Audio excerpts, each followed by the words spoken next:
Parliament సాక్షిగా సమాధి చేసిన మరి బీజేపీ తెలుగుదేశం పార్టీ దుర్మార్గానికి నిరసనగా ఈరోజు బంద్ చేస్తున్నాం. అలాగే బీజేపీ తెలుగుదేశం పార్టీ లాలూచి రాజకీయాలకి నిరసనగా, బీజేపీ తెలుగుదేశం పార్టీ మరి ప్యాకేజీకి నిరసనగా ఈ రాష్ట్ర బంద్ జరుగుతుంటే ఈ ప్రజా బంద్ని ఏ విధంగా చంద్రబాబు నాయుడు తన అధికార అహంకారంతో పోలీసులు ఉపయోగించి తన ఉక్కు పాదంతో తొక్కేయాలనుకోవడం చాలా సిగ్గుచేటు. ఎందుకంటే అధికారంలో ఉన్న బీజేపీ కానీ అధికారంలో ఉన్న చంద్రబాబు నాయుడు ఈరోజు ఈ రాష్ట్రానికి అన్యాయం చేసి మళ్ళీ వాళ్ళేదో వాళ్ళకి తెలియనట్టుగా వాళ్ళు కొంగజపాలు చేస్తారు, ప్రజా డబ్బుతో ధర్నాలు చేస్తారు, వాటికి పోలీసులు కాపలా ఉండి ర్యాలీలు చేయిస్తారు. కానీ ఈరోజు రాష్ట్రానికి జరిగిన అన్యాయం ఎవరి వల్ల అంటే అది బీజేపీ వల్ల, తెలుగుదేశం పార్టీ వల్ల అయితే వారి మీద నిరసనగా ప్రజలు రోడ్ల మీదకి వస్తే ఏ విధంగా అరెస్టు చేసి కనీసం ప్రజలకి ఆ విషయాన్ని తెలియనీయకుండా చేయాలని వారి యొక్క కుట్రను మీరు అర్థం చేసుకోవాల్సిన అవసరం ఉంది. మొన్న పార్లమెంట్ లో మీరు చూశారు, క్లియర్ కట్ గా మోడీ గారు మీకు ప్రత్యేక హోదా ఇవ్వను అని ఆయన మాట్లాడిన తర్వాత అవిశ్వాసం పెట్టిన మీరు ఇవ్వనని చెప్పిన తర్వాత ఇంకా గబ్బిలాల్లాగా పదవులు పట్టుకుని ఎందుకు ఎలాడుతున్నారు? ఇప్పటికైనా తెలుగుదేశం పార్టీ ఎంపీలు రాజీనామా చేసి ఢిల్లీ వీధుల్లో నిరాహార దీక్ష కూర్చోండి. మా ఎంపీల్ని కూడా మీతో పంపిస్తామని మరి జగన్మోహన్ రెడ్డి గారు చెప్పిన విషయాన్ని మీరు గమనించండి.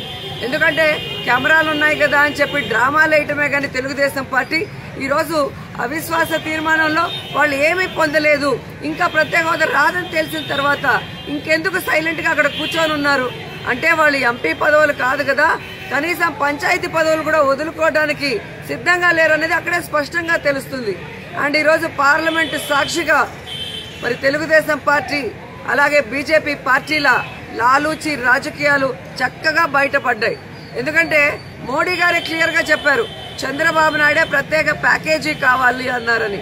అదే చంద్రబాబు నాయుడు గారు మరి అసెంబ్లీలో 2016లో సెప్టెంబర్ 7వ తేదీ మరి ఏ విధంగా అరుణ్ జైట్లీ గారితో స్వాగతించి మరి సెప్టెంబర్ 9వ తేదీ అసెంబ్లీలో తీర్మానం కూడా చేశాడు. ఇంత గొప్ప ప్యాకేజీ ఏ రాష్ట్రానికి కూడా మోడీ గారు ఇవ్వలేదు, మనకు మాత్రమే ఇచ్చారు కాబట్టి ఆయనకి కృతజ్ఞత తెలుపుతున్నాను అని చెప్పి ఆయన మాట్లాడి మరి ఆ తీర్మాన కాపీలు కూడా ఇంకా మన కళ్ళ ముందే ఉండగా మరి ఆయన ఈ రోజు అంటున్నారు ఢిల్లీకి వెళ్లి నేషనల్ మీడియాతో నేను ప్రత్యేక ప్యాకేజీని ఆహ్వానించనే లేదు అంటే ఇంతకన్నా దౌర్భాగ్యుడు ఏ రాష్ట్రంలో అయినా ఉన్నాడని నేను ప్రశ్నిస్తున్నాను.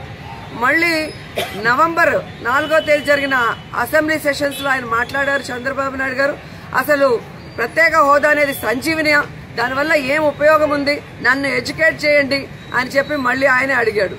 సో ఒక రోజు మాట్లాడిన మాటలు ఒక రోజు మాట్లాడకుండా అసలు ఆయనకి మైండ్ పని చేస్తుందో లేదో తెలీదు. ఆయన డాక్టర్కి చూపించుకుంటే మంచిది. ఎందుకంటే ఒక ముఖ్యమంత్రి స్థానంలో ఉన్నప్పుడు ఎప్పుడు ఏం మాట్లాడుతున్నామో తెలియకుండా పిచ్చి పిచ్చిగా డెసిషన్ తీసుకుని ఈ రాష్ట్రాన్ని సర్వనాశనం చేస్తున్నాడు. కాబట్టి అలాంటి వాళ్ళు ముఖ్యమంత్రిగా పనికిరారు కాబట్టి వెంటనే ఆయన హాస్పిటల్లో చేర్పించాలని కూడా డిమాండ్ చేస్తూ ఈరోజు చంద్రబాబు నాయుడు, కాంగ్రెస్, తెలుగుదేశం ఈ యొక్క రాష్ట్రానికి ఏ విధంగా మోసం చేశారు, ఈ రాష్ట్రాన్ని నిట్ట నిలువున ఎలా నాశనం చేశారో కళ్ళారా కనిపిస్తుంది. ఆ రోజు కాంగ్రెస్ ఎలా అడ్డగోలుగా ఈ రాష్ట్రాన్ని విడదీసి మనకు నష్టం చేసిందో, ఆ తర్వాత 10 ఏళ్లు ఇస్తానన్న మోడీ 15 ఏళ్లు తెస్తానన్న చంద్రబాబు నాయుడు ఇద్దరూ కూడా మరి ఏ విధంగా ముగ్గురు కలిసి తెలుగు ద్రోహులని మొన్న పార్లమెంట్ చూసినప్పుడే అర్థమవుతుంది. ఎందుకంటే రాహుల్ గాంధీకి మోడీని కౌగిలించుకోవడానికి, మోడీకి కన్ను కొట్టడానికి సమయం ఉంది కానీ ఈ రాష్ట్రాన్ని అడ్డంగా విభజించాం, వీళ్ళకి 10 ఏళ్లు ప్రత్యేక హోదా ఇస్తామని మాట ఇచ్చాం, ఆ మాట మీద నిలబడని మోడీని నిలదీయాలన్న చిత్తశుద్ధి రాహుల్ గాంధీకి లేకపోవడం చాలా దురదృష్టకరం. సో వాళ్ళు కుమ్మక్కు రాజకీయాలు చేస్తున్నారనేది స్పష్టంగా అర్థమవుతుంది. ఎందుకంటే సాక్షాత్తు పార్లమెంట్ లో మరి ఏ విధంగా మోడీ గారు, నేను, గవర్నర్ గారు, ప్రధానమంత్రి గారు ఏ విధంగా కేసీఆర్ కి చంద్రబాబు నాయుడుకి రాజీ కుదిర్చామంటున్నారు. ఆ రాజీ దేనికోసం కుదిర్చారు? ఓటు నోటు కేసు కోసమే కదా. మరి ఆ విషయాన్ని ఏం పంచాయతీ చేశారో బయట పెట్టండి, రాష్ట్ర ప్రజలకు తెలియాలి. ఈరోజు చంద్రబాబు నాయుడు ఈ ఓటు నోటు కేసు కోసం ప్రత్యేక హోదాని, కడప స్టీల్ ప్లాంట్ ని, రైల్వే జోన్ ని, వెనుకబడిన జిల్లాల ప్యాకేజీని మొత్తం కూడా తాకట్టు పెట్టాడనేది స్పష్టంగా అర్థమవుతుంది. మోడీ గారిని నేను కోరుకునేది ఒక్కటే, వెంకన్న సాక్షిగా 10 ఏళ్లు ఇస్తానన్న మీరు వెంకన్నకి ఇచ్చిన మాట మర్చిపోతున్నారు. అది మంచిది కూడా కాదు. ఈరోజు ఏపీ ప్రజలు గాని వెంకన్న గాని మోడీని చంద్రబాబు నాయుడు గారిని క్షమించే పరిస్థితే లేదు. ఈ రాష్ట్రానికి దోహం చేసిన మరి కాంగ్రెస్ కి పుట్టగతులు లేకుండా పోయాయో ఈ రాష్ట్రాన్ని విభజించి ఈరోజు రాష్ట్రానికి రావాల్సిన ప్రత్యేక హోదాతో పాటు విభజన హామీలు ఇవ్వని బీజేపీ తెలుగుదేశం పార్టీ కూడా కనిపించకుండా పోతుంది. ఖచ్చితంగా ఈ ప్రజాగ్రహంలో వీళ్ళంతా కూడా కొట్టుకుపోతారు.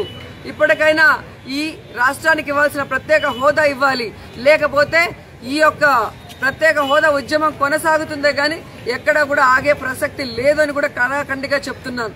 ఈ రోజు ఈ ప్రత్యేక హోదా బ్రతికి ఉంది అంటే అది జగన్ గారి క్రెడిట్ అని మేము గర్వంగా చెప్పుకోగలం.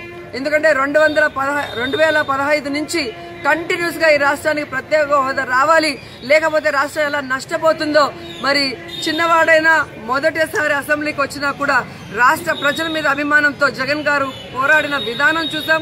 ఆయన నాయకత్వంలో ప్రత్యేక హోదా సాధించేంత వరకు ఈ పోరాటాన్ని కొనసాగిస్తూనే ఉంటాం. ఏంటండి వీడియో నచ్చిందా? అయితే ఓ లైక్ వేసుకోండి, లేదంటే ఓ కామెంట్ చేయండి. ఎప్పటికప్పుడు మా వీడియోస్ చూడాలంటే సబ్స్క్రైబ్ చేసుకోండి.